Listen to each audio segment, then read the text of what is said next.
रहमतुल्लाहि व बरकातहू। मैं हूँ एडवोकेट मोमना शजीम और आप देख रहे हैं मेरा YouTube channel discussion on law and politics. आज का जो मेरा टॉपिक ऑफ डिस्कशन है वो कुछ अहम टर्म्स हैं और चीज़ें हैं हमारे ज़ाब्ता फौजदारी की जिनका समझना बेहद ज़रूरी है। तो साथ साथ मैं आपको इस लेक्चर में बताती जाऊंगी क्वेश्चंस के लिहाज से और इसको एलेबोरेट करने की कोशिश करूंगी ताकि आपको आसानी हो जाए। अब जिस तरह से हमें ये चीज़ पता चलती है कि पुलिस जब अपना काम मुकम्मल कर लेती है, एफआईआर से लेकर इन्वेस्टिगेशन पे चालान सबमिट करवाने तक 173 जैसे हम सेक्शन के अंदर जो है वो चालान सबमिट करवाया जाता है, तो पुलिस की तरफ से उसकी जिम्मेदारी कंप्लीट हो जाती है। अब क्वेश्चन हमारा यहाँ पर ये है कि अगर मुकदमे की दोबारा तफ्तीश का कॉन्सेप्ट सामने आता है तो क्या पुलिस ये चीज कर सकती है कि नहीं कर सकती, यानी कि कॉन्सेप्ट क्या है कि मुकदमा की दोबारा तफ्तीश। तो इसके बारे में कानून क्या कहता है, देखते हैं कि किसी भी मुकदमा में जो पुलिस तफ्तीश मुकम्मल करके अपनी हतमी रिपोर्ट दाखिल कर दे, हतमी रिपोर्ट वही होती है 173 चालान सबमिट करवाना, कर दे तो पुलिस के पास दोबारा तफ्तीश का इख्तियार नहीं रहता। पुलिस की जमाशुदा तमाम शहादत अदालत के सामने रख दी जाती है कि वो मुलजिम शख्स के मासूम या मुजरिम होने की बाबत फैसला करे, यानी कि पुलिस ने इन्वेस्टिगेशन की जो सी चीज़ थी वो उन्होंने अदालत के सामने रख दी। अब अदालत के पास है कि वो उसको मुलजिम ठहराती है या मुजरिम ठहराती है, और फिर उसके साथ उसने पुलिस ने जो भी रिपोर्ट पेश कर दी है उसके ऊपर इंक्वायरी जो है वो स्टार्ट होगी। यहाँ पर मैं एक अहम बात बता दूं कि दो वर्ड यूज होते हैं, एक होता है इन्वेस्टिगेशन, एक होता है इंक्वायरी। इन्वेस्टिगेशन का जो वर्ड है वो बेसिकली पुलिस की वर्किंग के लिए यूज होता है, और इंक्वायर जो है वो करना अदालत का काम होता है।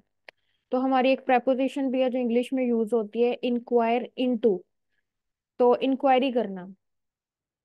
तो इस लिहाज से ये चीज देखी जाए तो यहाँ पर जो अहम चीज थी वो ये है, क्वेश्चन ये रेज हो कभी कि क्या पुलिस दोबारा तफ्तीश कर सकती है उस चीज के बारे में कि वो अपना काम मुकम्मल कर चुकी हो। तो ये उसका इख्तियार नहीं है, उसने अपना काम कंप्लीट किया, उसका यहाँ तक काम मुकम्मल हो गया। पहला सवाल हमारा यह था कि पुलिस जो है वो क्या दोबारा तफ्तीश कर सकती है चालान मुकम्मल होने के बाद, तो हमारा आंसर जो है वो ये है कि नहीं कर सकती। दूसरी एक अहम चीज जो है वो यूज होती है ट्रांजिट रिमांड, और उर्दू में से हम कहते हैं राहदारी रिमांड।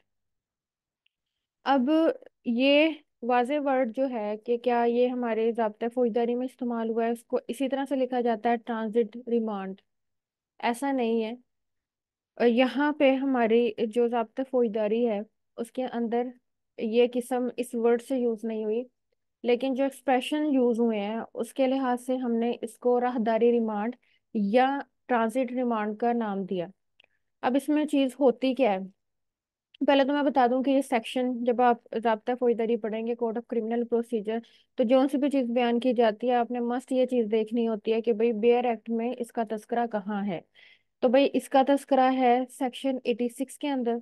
ठीक है, उसके वर्ड्स में रीड कर देती हूँ, procedure bye magistrate before home person arrested is brought, यानी कि क्या प्रोसीजर है उस मजिस्ट्रेट के पास कि जिसके पास वो शख्स लाया जाए।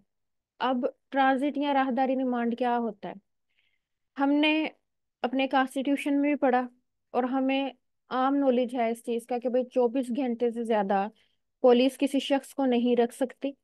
अगर उसने उससे ज़्यादा अरसे के लिए किसी शख्स को अपने पास ठहराना है तो उसे इजाज़त लेनी है।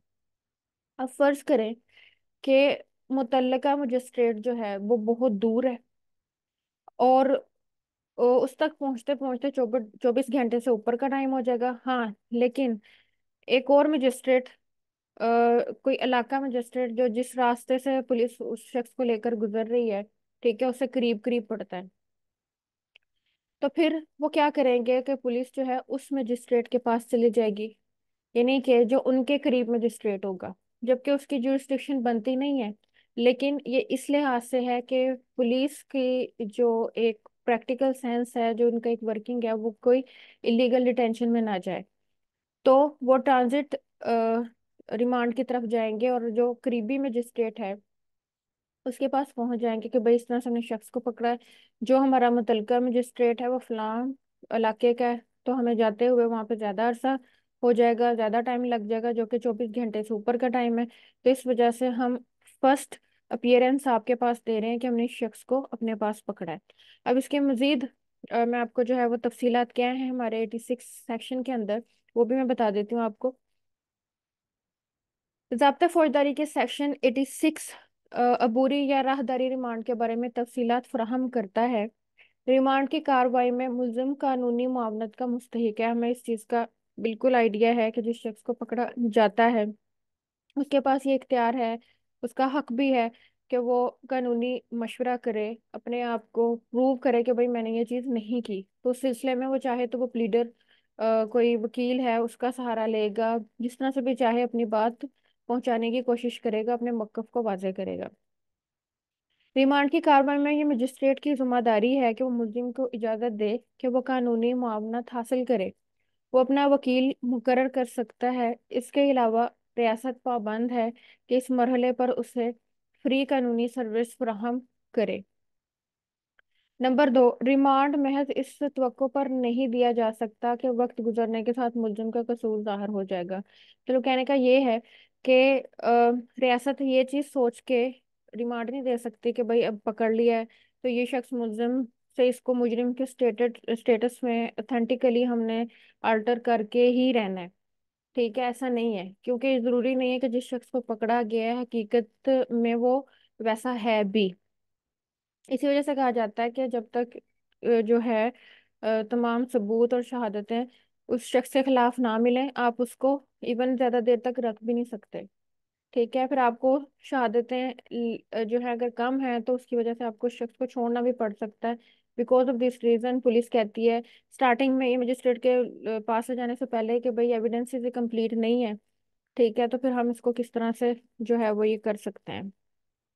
उसके बाद है ये इंतहाई जरूरी है कि मुलजिम को अदालत के रूबरू पेश किया जाए। अदालत इस बात की पाबंद है कि मुलजिम के रिमांड के सिर्फ उन शहादतों की बुनियाद पर इजाजत दे जो उसके रूबरू पेश की गई हों। ठीक है, अब ये जो पॉइंट है ये वाजह है कि जो शहादतें हम कोर्ट के सामने देते हैं वो ऑथेंटिक हैं, वो बेसिक हैं, वो मानी जाती हैं।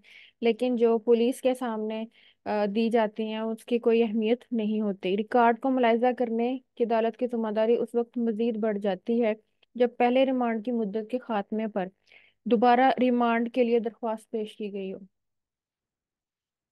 कई ऐसे वाकया जो मंजर आम पर आते हैं जब आला अदलिया मुल्जिम को अदालत में पेश किए बगैर ये रिकॉर्ड का हवाला दिए बगैर रिमांड की जरूरी कार्रवाई मुकम्मल करने पर मजिस्ट्रेट और पुलिस दोनों की सरजनिश करती है। यानी कि कहने का मकसद ये है कि एक बार रिमांड हुआ जो कि पुलिस का बनता था, उन्होंने दूसरी बार मांगा, लेकिन दूसरी बार एक अदालत जब दूसरा रिमांड देती है और उसको बड़ा उसके अंदर वाजे अपने मौक़िफ़ का इजहार करना है इन रिटन शेप, और ये चीज़ कही गई है कि अगर दूसरा रिमांड देते हुए अदालत उसको बड़ा इजीली लेती है और कोई रिटर्न नोट्स नहीं लिखती और कोई स्पेशल चीज और गाही नहीं देती कि भाई इस वजह से मैंने सेकंड रिमांड दिया है पुलिस को, तो कहते हैं कि आला अदालतें जो हैं वो पुलिस और उस अदालत दोनों की काफी अच्छी जो है वो क्लास लेती है, उनकी सरजनिश करती है कि भाई किस तरह से क्या वजूहत थी कि आपने दूसरा रिमांड दे दिया। तो ये बड़ी जो है वो अहम चीज है ट्रांजिट रिमांड के हवाले से भी और वैसे दूसरे रिमांड के हवाले से भी। ये बात वाज़ेह रखिए कि ट्रांजिट रिमांड जो है वो है राहदारी। मतलब जैसे हम कहते हैं कि हमारा रास्ता जहाँ पर हमने अपनी मंजिल में पहुंचना था, ठीक है, उस तक पहुंचते हमें 24 घंटे से ऊपर हो जाएंगे, पुलिस की बात कर रही हूँ। तो अब लिहाजा हमारे रास्ते के अंदर जो मुतलका मजिस्ट्रेट आ रहा है, ठीक है, तो हम वहां पे जाके उसे ये बात बता दें। फिर क्या होता है कि क्योंकि जो मजिस्ट्रेट होते हैं उनका आपस में अदालतों का इंटरलिंक्ड होती है, आइडिया होता है, तो वो उसको बता देता है दूसरे मजिस्ट्रेट को कि भाई इस तरह से पुलिस मेरे पास आई थी और उन्होंने कहा कि भाई हम तक जब तक मुतल्लका मजिस्ट्रेट तक हम पहुंचेंगे तो हमें 24 घंटे से ऊपर हो जाएंगे। तो कानूनी और आईनी तकाज़ों को मद्देनजर रखते हुए हम आपके पास राहदारी रिमांड के सिलसिला में हाजिर हुए हैं। अब रिमांड से मतलब कुछ मुख्तलिफ अदालती नज़ायर हमारे पास मौजूद हैं। वो ये है कि मुलजिम के खिलाफ जेर समात कार्रवाई में दफा 167 की शराइत पर अमल दरामद करना जरूरी है, ख्वाह ऐसे मुकदमात बाद अज़ां खसूसी अदालतों में मुंतकिल किए जाते हैं। ये हमारी बनती है PLD 1996। ठीक है, KAR। ये बनती है, इसका पेज नंबर 517। मजिस्ट्रेट और पुलिस अफसरान के मनसब और फ़राइज़ का अहाता किया गया है जो जेर दफा 62, 167, 173, 344 और 61 ज़ाब्ता फौजदारी में इन पर आयद होते हैं, और जिन पर अमल दरामद करने में इज्तनाब करते हैं, जिसकी वजह से मुलजमान की हिरासत गैर कानूनी करार पाती है। यानी कि कहने का मकसद ये है कि जब पुलिस ने अपनी उस डिटेंशन को इलीगल डिटेंशन से बचाना हो, ठीक है, तो फिर उनको इन इन चीज़ों को मद्देनजर रखना चाहिए, और फिर मजिस्ट्रेट पे भी जिम्मेदारी आयद हो जाती है कि वो पुलिस की बात सुने। अच्छा जी। अब अगेन, मुलजिम को जब बिला वारंट गिरफ्तार किया जाए तो उसकी नजरबंदी की मुद्दत 24 घंटे से जायद नहीं होनी चाहिए। इस मुद्दत के पूरा होने पर उसे मजिस्ट्रेट के रूबरू पेश करना चाहिए, जो इस सिलसिले में रिमांड का हुक्म सादर कर सकता है। यानी कि अब ये चीज जो है वो सामने आ गई है, जो 15 दिन से जायद नहीं होना चाहिए। रिमांड का हुक्म बिला सोचे समझे सादर नहीं करना चाहिए। मजिस्ट्रेट को चाहिए कि रिमांड का हुक्म सादर करने से कबल वो इस अमर पर जायजा लेके आया कि हुक्म रिमांड के लिए वजूहात मौजूद भी हैं कि नहीं। यानी कि ये सब चीजें मद्देनजर रखी जाती हैं। रिमांड का हुक्म सादर करते वक्त मजिस्ट्रेट को दफा, यानी कि अब आप ये माइंड में रखें कि एक मजिस्ट्रेट जो है वो किन लॉस के तहत रिमांड देता है। सबसे पहले तो हमारी दफा नंबर आ जाती है 61, 61 आ जाती है, 167 आ जाती है। ये कोड ऑफ क्रिमिनल प्रोसीजर की है, माइंड में रखें। 61, 167 और 344, यानी कि 344 ज़ाब्ता फौजदारी, इनको इन्होंने पेश नज़र रखना है, और इंतफात की शराइत पर सख्ती से अमल करना है। नंबर 1 इसमें आ जाती है 61, 167 और 344। तो ये सारी चीज़ जो है इसके अंदर उन्होंने अपने ध्यान में रखनी है, फिर कुछ ना कुछ जो है वो इसके ऊपर अमल दरामद होगा। अब एक और बड़े मजे का पॉइंट है इसके अंदर, कि जिस तरह अक्सर देखा जाता है कि जिस ओहदे का ये इख्तियार है कि उसे ये चीज़ करनी चाहिए, वो आगे अपने जो लोग होते हैं उनसे वो करवा देते हैं, या वो खुद कर देते हैं। अभी चीज़ ये है कि अदालत के क्लर्क जो होते हैं वो रिमांड का हुक्म जारी कर देते हैं, ठीक है, ऑन बिहाफ ऑफ कोर्ट। कहने का मकसद ये है कि मजिस्ट्रेट ने चीज़ को नहीं देखा, मजिस्ट्रेट की कोई डीप इनसाइट उसके अंदर शामिल नहीं है, और उस अदालत के क्लर्क ने वो हुक्म सादर किया। तो क्या इस तरह का हुक्म होगा तो अदालत के नेम से ही, ठीक है, मतलब एक तो यहाँ तो जज को पता है, मजिस्ट्रेट को पता है कि उसने सादर किया है, क्लर्क ने, ये अंदर की बात है, बाहर वालों को नहीं पता। लेकिन बाहर से ये पता चला भाई कोर्ट की तरफ से ये हुक्म सादर हुआ। अब वाजह चीज ये हुई कि भाई मजिस्ट्रेट ने नहीं हुक्म दिया, ये क्लर्क ने दिया है, ठीक है, उसकी क्या हैसियत है।